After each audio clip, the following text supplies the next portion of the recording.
Hello and welcome back to our channel. Welcome back to your new video. तर आज आहे Monday. तर आता आपण निघूया शेतात. शेअर मार्केट प्री ओपन झालेलं आहे. शेअर मार्केट संदर्भात थोड्या आजच्या तुम्हाला टॉपिक सांगतो.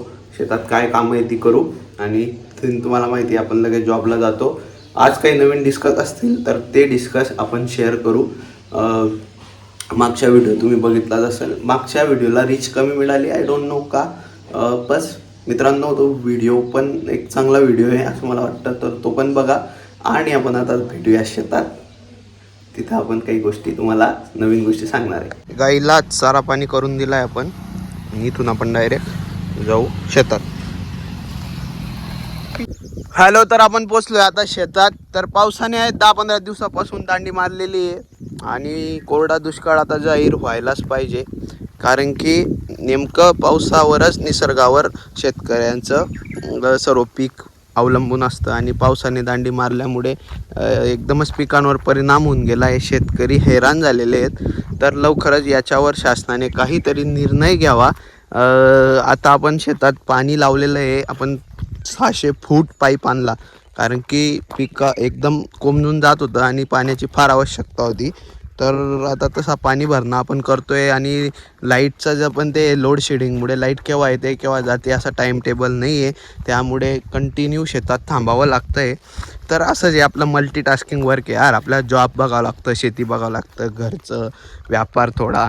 तर मोस्टली अशा मल्टीटास्किंग आपली लाईफ आहे आणि लोकांना वाटतं हे यूट्यूबवर फक्त यूट्यूबवर काही पण दाखवण्यासाठी व्हिडिओ फोटो कॅप्चर करतात. तसं नसतं. ॲक्च्युली आपण काम करत असतानाच यूट्यूबचं पण काम होतं. त्याच्यामुळे ते पण एक मल्टीटास्किंगच आहे आपल्यासाठी यूट्यूबचं. तर थोडासा इथं काय कामं आहे आजची ते नियोजन करून घेतो. आणि मोस्टली मग कसं आहे, आता घरी आल्यावर आज काय कामं झाली ते सर्व आपण बघतो आणि उद्याचं नियोजन काय आहे ते पण आपल्याला करावं लागतं. जसं आपण मॅनेजर आम्हाला सांगता भाई आज इतना करना पडेगा, तसं आपण पण इथं सांगतो.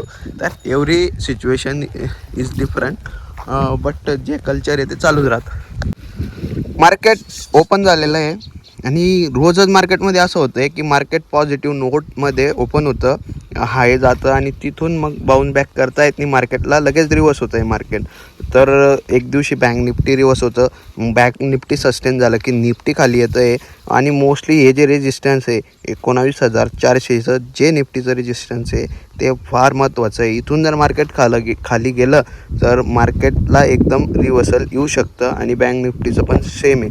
44,000च्या खाली मार्केट गेलं तर मोठा एक बॅक येऊ शकतो. तर बघूया. बाकी आपले शेअर वगैरे प्रॉपर चालू आहे. म्हणजे 90% शेअर आपले पॉझिटिव्ह नोट्समध्ये. तर 1-2 शेअर आज आपण सेल करू आणि न्यू बाईंग करू.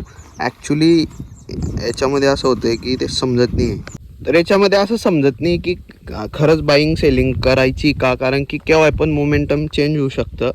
मोस्टली जशी वन वे रॅली असते तसं होत नाही आहे. डेली बेसिसवर चेंजेस होत आहेत. त्यामुळे ॲपिट्यूड रिस्क आपल्याला घ्यायची नाही आहे. मार्केटच्या मोमेंटमनुसार आपण बाईंग सेलिंग करू. तर चला भेटूया आता जळगावला. झालं आपलं काम शेतातलं, तर भेटू डायरेक्ट जळगावला.